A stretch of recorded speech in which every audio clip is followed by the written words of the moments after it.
Hey everybody, Brent Sayles here for training video number 3 in our sales training sessions. And today we're going to talk about what's your job?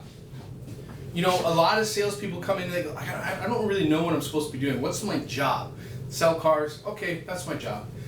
But that's a very easy way to put it, but it's a very hard job, right? Now, we know in sales there's a timeline. There's roads to sale. I think GM did the road to sale, or Ford did the road to sale.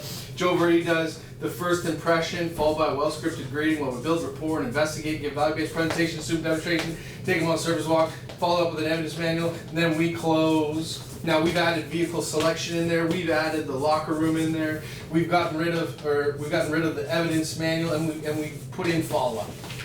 Jordan Belfort, The Wolf of Wall Street, and that awesome movie and the crazy, outrageous book, his sales technique is, hey, you're always closing. It's a straight line approach. You're always closing, you're always closing. When you get caught, you either build rapport or you investigate. Okay, so you're going this way, and you get caught and you just bounce back and forth until you get to the close.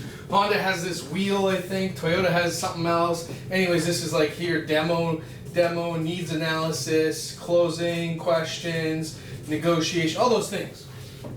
So is that just your job? Just follow the timeline? I'm going to break this down for you in 5 simple steps that's going to help you sell more cars if you just stick to these things. Because these things are in all of this. So your job, number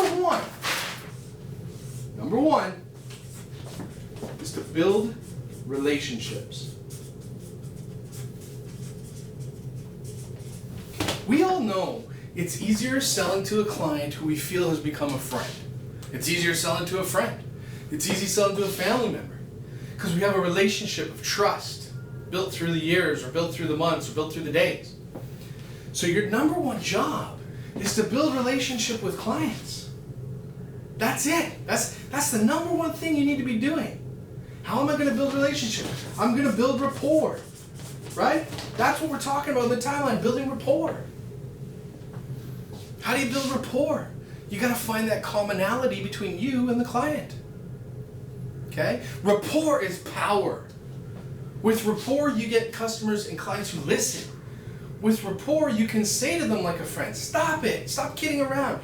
You and I know it checks off all the boxes, it's the right car. It's not crazy for me to ask you to buy this car because it's the right car.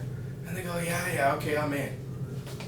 If you don't have that relationship, if you haven't built that rapport, you can't sell cars. You can't. It's impossible.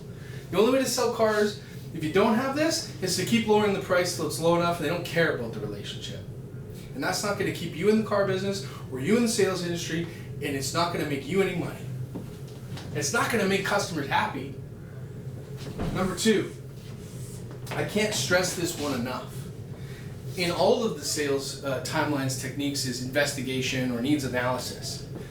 But what I really want to stress here is I want you to gather all, underline this 1,000 times, the info.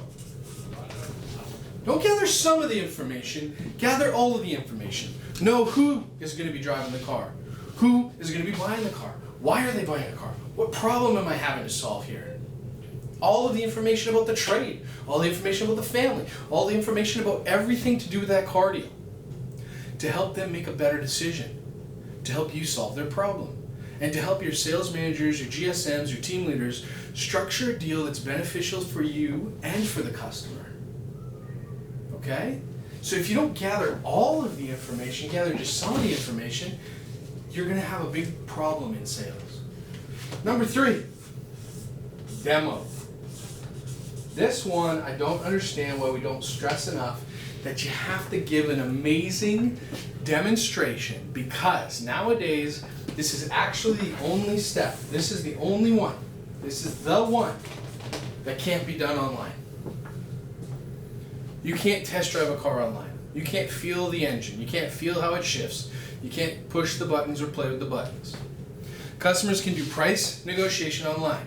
They can do investigation online. They can figure out what kind of car they want, what trim, who has the best one. They can do reviews on you and the dealership online. They can get their trade appraised online. Right? They can do a credit application online.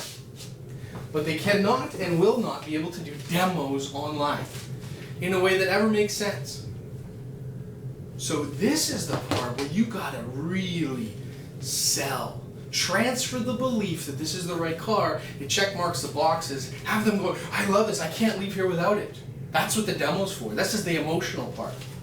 This is the part that the customer's there for, they're excited for. Number 4, you gotta be able to close. And let's stop calling it closing, let's just call it solve the problem, baby. Solve their problem. I need a bigger car with more room, and I need my payments to go down. Solve that problem, we have a car deal. Not much to close there. Now you need to know how to close, you need to know how to flush out the objections, right? You need to know how to handle the objections, you need to know how to get the objections. Right? And then you need to know how to negotiate. That's all part of the close. That's your job. If you don't know how to do that, and all you know how to do is, so I'll go get my manager, he'll do the numbers and he will do this for you. That doesn't make any sense. Stop it. Learn how to do it. There's thousands of closing techniques that are all good and help the customer move forward and stop being so nervous about spending $30,000. And number 5 is to create the customer for life with follow-up. So if you focus on building a rapport, gathering all of the information, giving a demo that they just can't leave the dealership without the car, right? And learning how to solve that problem, what's really holding people back, and then you create a customer for life by following up, building that relationship. Sales is easy, baby. Sales is easy. There's nothing hard about it. If there was, I wouldn't be doing it. Thank you. Have a great day.